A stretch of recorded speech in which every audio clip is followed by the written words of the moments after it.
nwa Chineke. Jehova pụrụ ime ihe niile. Gịnị bụ mkpa gị? Kedu ihe ahụ nke na-enye gị nsogbu n'obi? Onye mara gị kere gị achọọla gị mma ihe ka mma bụ dat na mara na onye ahụ kere gị nke pụrụ ime ihe niile achọọla gị mma. Ọ bụrụ na ị nwere ndụ taa, mara na o nwere onye nyere gị atụ n'ezi ya. Ihe ọ bụla nke na-akpa gị, nke gbasara gị, na-emetụ ya n'obi.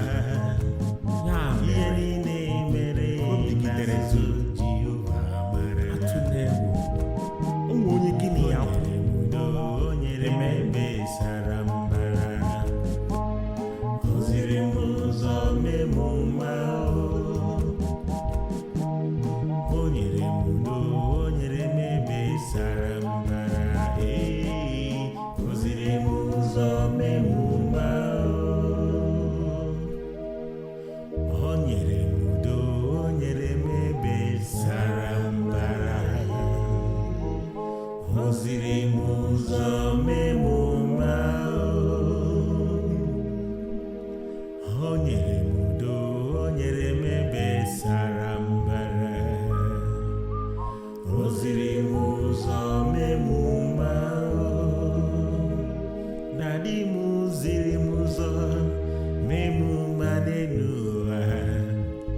onye nwanyị ziri m ụzọ memuma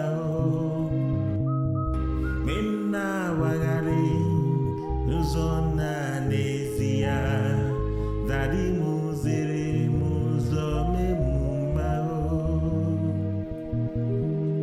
o nyere m udo, o nyere m ebe sara mbara. O ziri m ụzọ memuma, ọ nọ n'eluigwe na-enye m ndụ. Jehova bụ onye fụrụ mara m n'ezie. Ọ nọ n'eluigwe na-enye m ndụ. Ihe niile mere na nzuzo Jehova marala. O nyere m udo, o nyere m ebe sara mbara. O ziri